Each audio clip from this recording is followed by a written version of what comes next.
What's up, everybody? What's up, Joe? See, Casey has totally screwed up our intro. I know we have a pre-recorded woman saying our names, but I still feel like we should say hello or introduce ourselves. Damn you, Casey. Damn you. I'm telling you, man. He got in my ear on the way to that beach trip. And then you put it in my ear because he didn't have it in my ear, but if you could have just kept it to yourself. Oh, man. You know, KC. Damn you. Anyway, welcome, everybody, to the PHDJ. Welcome to the PHDJ podcast. We no longer know how to start this exactly. because of KC, but thank you, KC, for ruining once we get rolling, then we're good. It's just we're good. We just got to put it in gear. Anyway, thank you guys for being on for the 150 millionth episode. We keep on rolling, and shout out to our new sponsor, DJ Event Planner, again. And Mike and I want to talk today about another. Let's hear it for our show producer that doesn't get paid, Mr. Richie T. Stedman. Is this another Richie Stedman topic? It's another Richie Stedman production. Thank you. So late. If Joe ever retires or God forbid passes away, do I have a co-host in you? I feel like Richie would be a great co-host. Yeah. Anyway, thank you. Well, great. Thanks for feeding Joe another topic. Shout out to Richie. I think that one night he got like maybe super caffeinated or something and just reeled off about 5. So good. So we're going to have Richie topics for the next month and a half. Well, good. Well, listen, his last topic I saw a lot of praise for it. A lot of people shared the link. So it worked well. And what was it? Five things DJs should be doing. Yeah. And we're flipping the coin this week. Is that it? Yep. We are. So we're. Oh, by the way, shout out Richie. Got engaged on July 1st. I just saw. I know. I saw that he was doing a photo shoot. I think with his fiance. Beautiful woman. Good for Richie. Good job, Richie. Good job, Richie. Anyway, so yes, today is our topic is going to be 5. I don't know. I want to make it more more blog worthy. 5 dumb things DJs are doing that they shouldn't be. How about that? 5 dumb things DJs are doing that they shouldn't be. Okay. Yeah. Okay. And I'll let you, Mike, my co-host, my man. You want to start? I will. I would love to start. I would love to start. Make some noise. That is when you sent me that topic as the first thing I thought about. I ran a 5K this weekend, and after they had a DJ at the start and end line, which a lot of these local races do. And so I came across and I usually do this when I run a race. I came across and then stood there for the next 10 minutes high-fiving the people that were finishing after me. Yeah. And dude, this DJ must have said in 5 minutes, he must have said it 25 times. Oh, wow. Make some noise for everybody running today. Actually, he didn't even say for everyone running today. Make some noise the whole time. And that's one of my points. Do I do shout outs at my events? Plenty of times. Yeah. But first of all, I don't think I say make some noise. Let's hear it for, let's give some love for. But what? The bride and groom, the blah, blah, blah. You need to give a reason. Make some noise with no reason to make some noise is just, it's gratuitous and it's annoying. Okay. I agree with that one.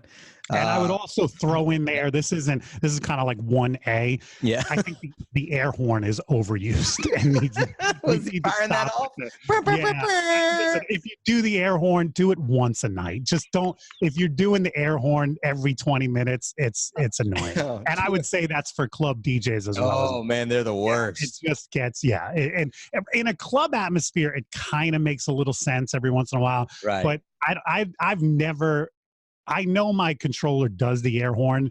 I've never used it other than like before the room is filled to make a joke.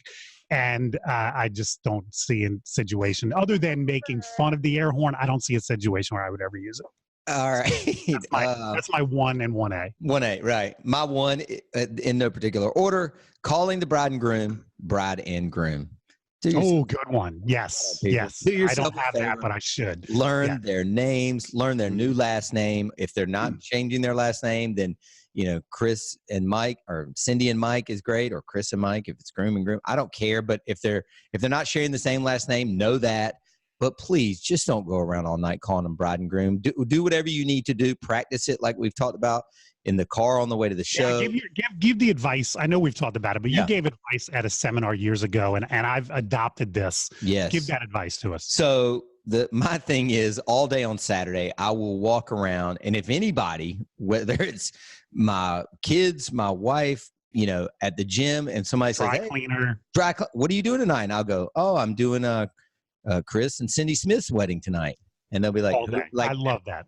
And in the car, like Ainsley will be like, "Wait, where are you tonight?" "I'm at the Umstead Hotel for Chris and Cindy Smith's wedding." Kids are like, "Dad, are you gonna be home tonight?" "Nope, got Chris and Cindy Smith's wedding coming up." Like, that's just it. Just becomes, by the time you get there, it is absolutely. I've adopted that so much that sometimes on Saturday, Kelly will say, "Hey, I haven't heard the bride and groom's name yet," and really? She's so used to it now. Me just all day. I got to leave at 3:30 for Cindy and Chris's wedding. Like all day. Yeah. I think it's great advice. And here's the other part that I'll share with people. If you get into the rut of bride and groom, you are going to screw up when you do your first or when you do any same-sex wedding. True. Because, you just have that in your head, bride and groom, and you're going to have 2 guys, 2 grooms, and you're going to say bride and groom just because you're so used to saying it a million times, and you're going to screw up. So if you get into the habit of just saying their first names and hardly ever saying their titles, it will save your skin when it comes to a same-sex wedding. Yep, I agree. Yeah. Hit me, Mike. Good one.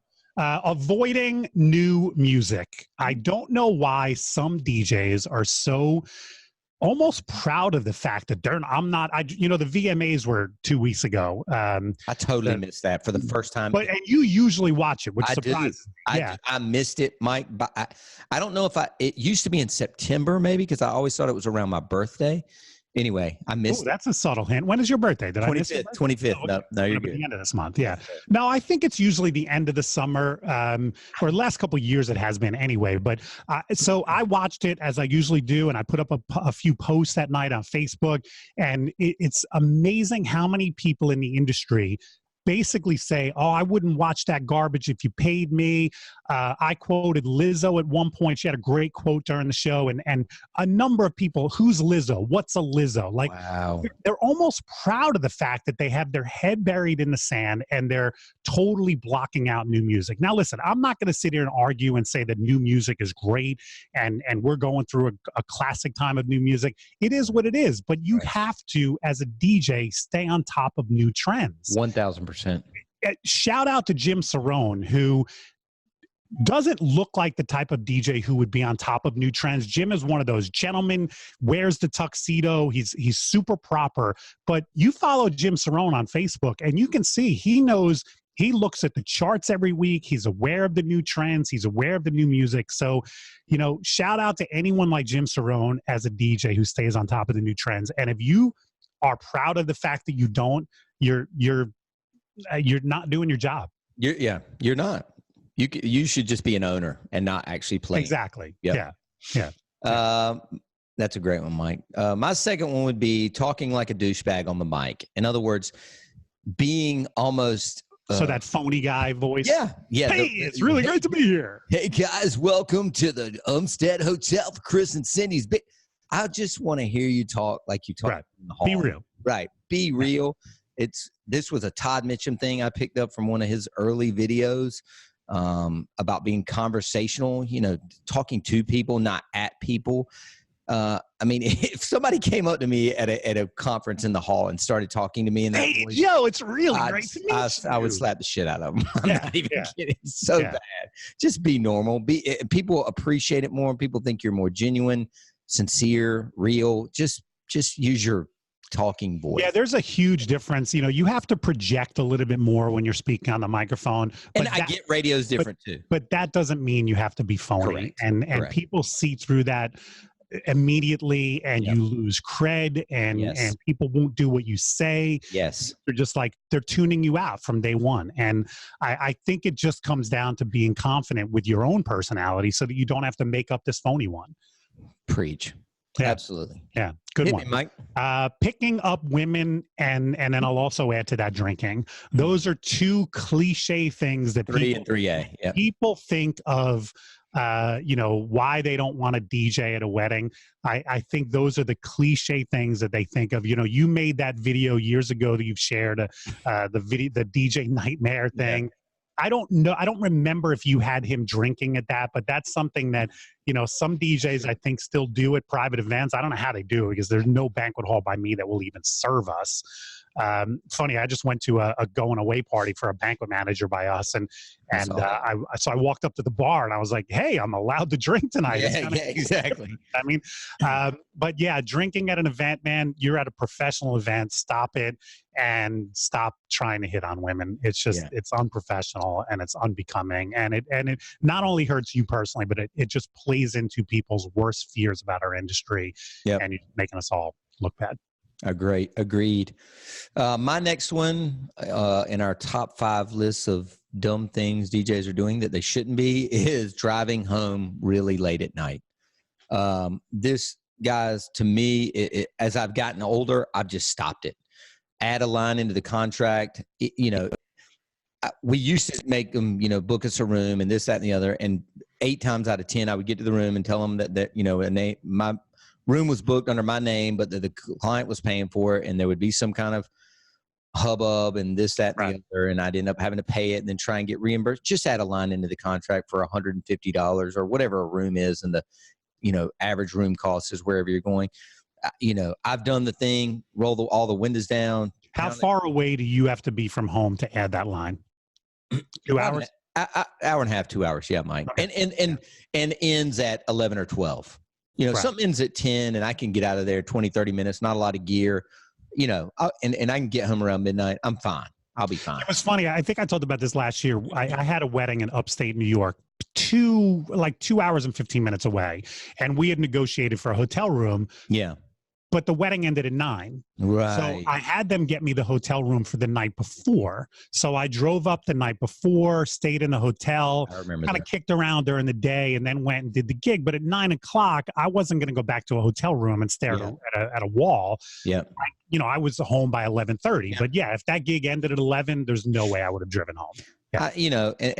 I'd like to think, as I've gotten older, I'm more tired at the end of events, but it's just not safe. Even when I was younger, I remember getting out of the car, doing jumping jacks, rolling down the window, drinking Red Bull. It's just stupid. Just get a room. I mean, I've seen some of these Spinelli blogs and stuff, and granted, he's a lot younger than you and I, but and he does go with somebody else. Well, I was going to say that this also goes to if you have a second person and you drive with that second person, that's a huge difference. I mean, somebody, hey, are you tired? I'll drive. Let me take over. Would you mind? And just having somebody else to talk to kind of keep your head in the game. That's a huge difference. When I have a far drive like that, I like going with my assistant, because it saves them their, the gas and everything else. I don't have to reimburse them for all the mileage, but it also, it's just safer.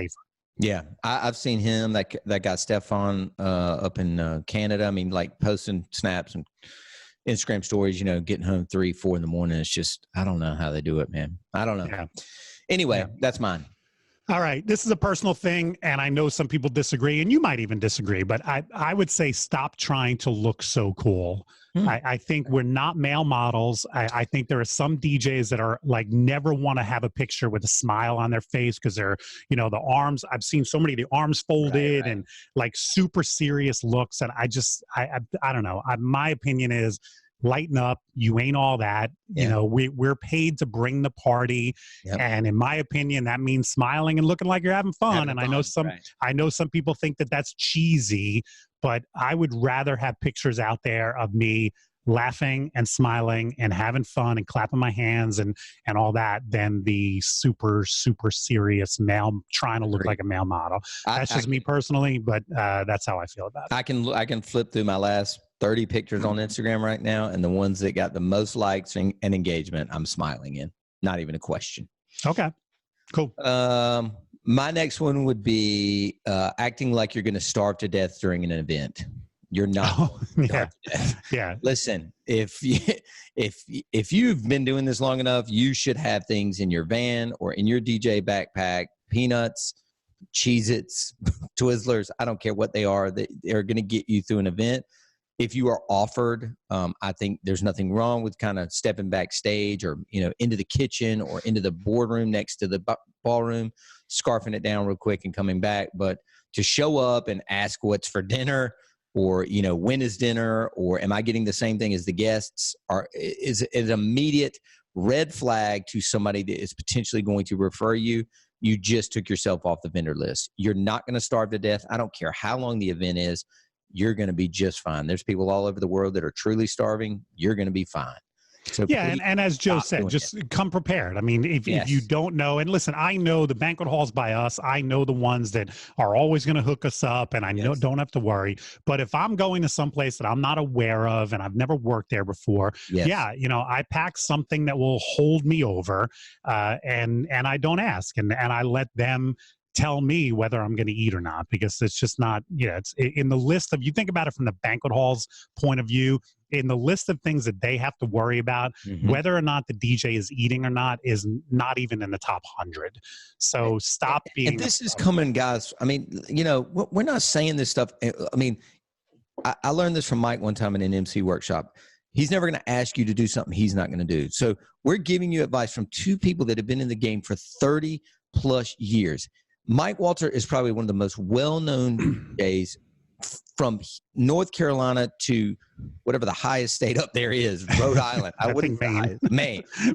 And I'm as well-known in the Southeast as you can be. And neither of us show up to an event asking about our food. Correct. So you shouldn't be doing it either. We own the company and don't expect to be fed. You shouldn't expect to be fed. You're being paid an extraordinary amount of money to make people dance. So and it's part of the conversation I have with my new people that I hire. I say, look, we may get fed at our events, and when we do, it's a perk, but it's not to be expected. If you can't go 6 hours, like if you are slightly diabetic or what have you, and you can't go 6 hours without something to eat, then pack something. Pack an apple, pack a power bar, something, so that you can get through an event, because I can't guarantee that we'll get fed. So it's part of my conversation from day one. And I mean, it's a perk if you get, and how many other jobs halfway through, my office staff, I don't serve them a full hot meal halfway through their work day. Every once in a blue moon, I'll pick up lunch, but even that's rare. Right. So it's just not something that I think the problem is it happens so often that a lot of us just become used to it, and it becomes expected, and it shouldn't be.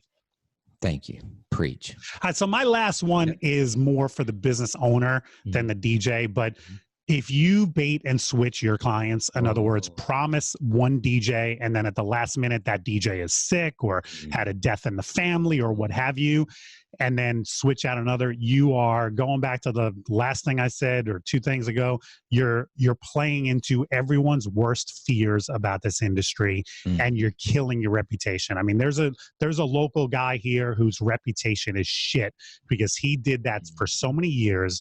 And people know they just can't trust him. And listen, I get the temptation. I mean, Dominic is one of our most popular guys. There are plenty of times where we get a phone call or a lead that wants Dominic, and Dominic's already booked on that day. And we could take that deposit over the phone if Dominic was available. So the temptation exists. I get it, but you can't. You have to have sales tools in place for your other DJs so that you do what I've always called selling down in that situation, but just don't promise a DJ twice on a day and then have to switch them out, because it's just going to kill your reputation. Yeah, it's not. Listen, has something ever happened? Guy's blown out his back, wife went into labor early, something, and I've had to do it last minute? Yes, but that bait and switch thing is no. Well, and that's part of the problem. If you do it for bullshit reasons, then the one time it comes up legitimately, no one's going to believe you. Yep. I mean, I've had the same type of situations, but because we do it only when it's a legitimate case, people actually believe us. People go, oh my God, how's your D? But I mean, there are companies that do it so often that when it is a legit, people go, I'm sure his wife is in labor. Right. Yeah. Boy Who Cried Wolf. Yeah, is this his sixth grandmother who died? You know what I mean? Like if you do it too often, just no one will believe you. So just stop. You're killing yourself. Stop it. My last one is not you don't learn how to use your gear. So you've got all the cool things, but I see more posts, Mike, and I'm sure you do as well, about, well, how do I do this? And it'll be something as simple as, not clipping their speakers, or, not channel scanning their microphone when they get to an event. Like it's great and fine and dandy, and it looks great in pictures to have all this cool gear, but guys, you got to know how to use it. You know what I mean? There's people that can mix me right under a bus, and they've got, one of these little DJ controllers that looks like a toy. So please, if you're going to invest in the gear, especially if you're going to spend your hard-earned money on it, take some time to learn how to use it. And again, Mike and I have said this endless times, not at the event. Practice at home, do mixes at home, record them, play them back in your car before you take out that brand new shiny controller with all the bells and whistles. I mean, yeah, you're in your office right now. I'm in my basement, and I'll just angle the camera over. That's my controller's actually not there right now because I had to take it for this past weekend. But I have a system set up in this basement 90% of the time, and I just come down here and practice and play. When I get new music, I've been doing what I said I was going to do earlier in the year. Once a month, I make a new music mix. Down here is where I make it. It makes me aware, like I talked about earlier. I'm aware of the new music. I'm not avoiding it. I actually have my cue points in and listen to it and get used to it, so that when I do play it out in the field, I'm familiar with it. Yeah, it all goes to just knowing your equipment. It's a good 1,000%, man. Good one. Yeah, man. Anything else to add? Yeah. Thank you, Richie Stedman. Thank you very much. Keep them coming, my friend. Keep them coming. I'm failing. I'm a decent host. Listen, Joe, you have so many other things with the DJ's vault and a lot going on. It's a lot, but you do too, and I appreciate you still being on. And shout out to DJ Event Planner for keeping us on air. And anybody else that wants to sponsor, let us know. But thank you guys so much for listening, and we'll see you on again soon. All right, everybody. Ciao. Later.